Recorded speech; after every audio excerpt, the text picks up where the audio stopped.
দুইটার সময় তওবা করে লাভ নাই। একটা হচ্ছে মৌতের যন্ত্রণা শুরু হয়ে গেলে, মৃত্যুর যন্ত্রণা শুরু হয়ে গেলে আগে পা থেকে শুরু হয়ে আস্তে আস্তে গলার দিকে আসে।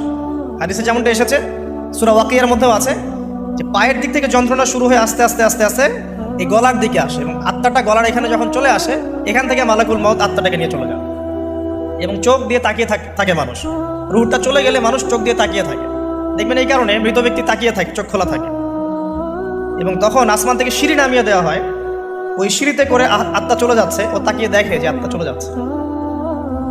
এবং মানুষ মারা যাওয়ার পরে চোখ জীবিত থাকে অনেকক্ষণ।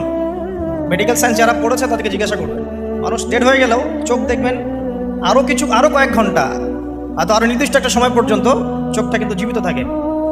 এই জন্যে চোখ বন্ধ করে দিতে হয়। যাই হোক, যেটা বলছিলাম যে মৌতের যন্ত্রণা শুরু হয়ে গেলে তওবা করে লাভ নাই, তওবার দরজা বন্ধ। আর পশ্চিম দিক থেকে সূর্য উঠে গেলে তওবা করে লাভ নাই, তওবার দরজা বন্ধ।